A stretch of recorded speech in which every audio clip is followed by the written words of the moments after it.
Cruise ships are floating cities, luxurious havens packed with everything you could possibly dream of.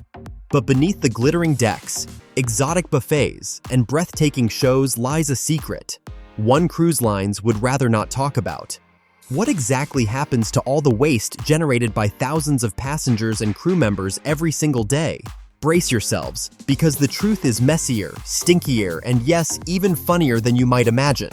First things first, let's paint a quick picture.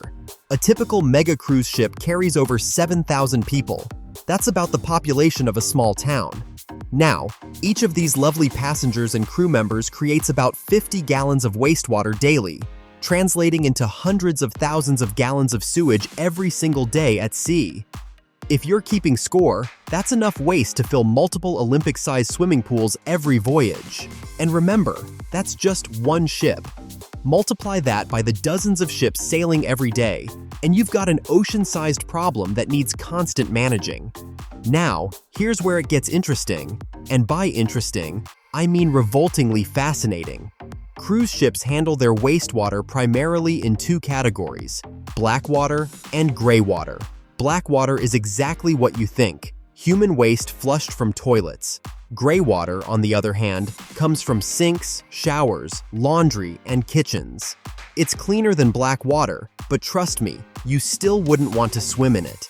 Many folks assume cruise ships just dump their waste directly into the ocean. Well, they used to, and not that long ago either.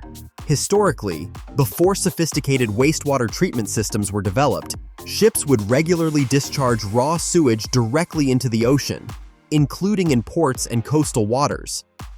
Back in Titanic's era, this was standard practice, pouring everything straight overboard, leaving behind a questionable trail for dolphins to navigate. Even as recently as the mid-20th century, it was common for cruise ships and ocean liners to discharge untreated waste directly into oceans near heavily trafficked areas, causing significant environmental damage and public health issues. Fast forward to today, thanks to strict regulations by the International Maritime Organization, specifically through the MARPOL Convention, ships have become sophisticated floating sewage treatment plants. The MARPOL regulations, particularly Annex 4, introduced in 2003, establish strict guidelines to minimize marine pollution, setting standards for sewage treatment and outlining permissible discharge areas. Below decks, cruise ships have state-of-the-art sewage management systems that rival those on land. Let's walk through how it all goes down, literally.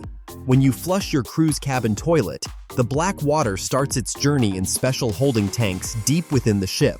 First stop, filtration, where solids, sorry folks, but that's toilet paper and whatever mystery items passengers flush down, are removed.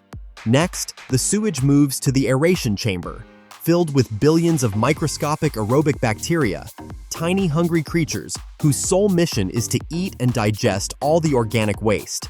Cruise lines are careful about toilet chemicals used on board, because the last thing you want to do is murder billions of helpful bacteria accidentally. Imagine the obituary. Billions of brave bacteria tragically slain by luxury shampoo spill. Once our microscopic heroes finish digesting the sewage, what's left moves to the settlement chamber. Here, just like an old cocktail left overnight, the mixture separates. Dense sludge settles to the bottom, while clearer water rises to the top. The sludge is often cycled back through the system, fed again to our hungry bacteria until they can digest no more. At which point, it's either incinerated on board or offloaded in ports. Some ships even have dedicated waste officers who oversee the process, running tests daily to ensure systems are functioning properly and meet international standards. Meanwhile, the clear water at the top undergoes one final stage: sterilization. This might mean chlorine treatments, much like a swimming pool, or environmentally friendlier options like ultraviolet lights that annihilate any lingering pathogens. Remarkably, by the time this water reaches the ocean, it's often cleaner than the seawater itself. Ironically, your cruise ship is sometimes giving the ocean a tiny, environmentally awkward bath. Gray water, by contrast, usually skips this bacterial feast. Why? Because your shampoos, conditioners, and soap residues could kill our bacterial pals, turning the ship's sewage treatment into a tiny, catastrophic massacre. Instead, Greywater typically receives minimal treatment, a basic filtration before it's released into the ocean far away from shorelines. But here's the kicker. Despite all these high-tech treatments and strict maritime regulations, scandals and slip-ups still happen. Major cruise lines like Carnival and Royal Caribbean have faced massive fines for illegally dumping untreated waste or accidentally releasing waste too close to shore. For example, Carnival Corporation has repeatedly faced fines for violating environmental laws. In 2016, Princess Cruises, a subsidiary of Carnival, was fined $40 million, the largest criminal penalty ever imposed on a cruise line, for deliberately discharging oily waste into the ocean and attempting to cover it up. Similarly, Royal Caribbean paid an $18 million fine in the late 1990s for discharging oily bilge water and toxic chemicals into coastal waters near Miami and Puerto Rico. And who could forget the infamous poop cruise, the Carnival Triumph disaster of February 2013? It started as a typical relaxing voyage departing from Galveston, Texas, but quickly turned into every cruiser's nightmare. A small fire erupted in the engine room, knocking out propulsion and critically disabling the ship's electrical systems. The result?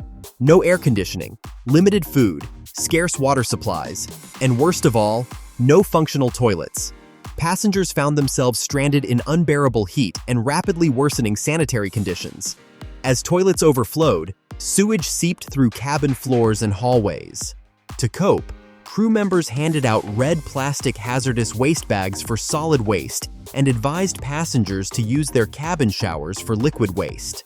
The ship drifted helplessly for several days until tugboats could tow it to shore. Passengers later recounted the voyage as traumatic, with widespread illness and unbearable odors permeating the vessel. Carnival faced massive public backlash, offered full refunds, provided additional compensation, and dealt with numerous lawsuits filed by affected passengers.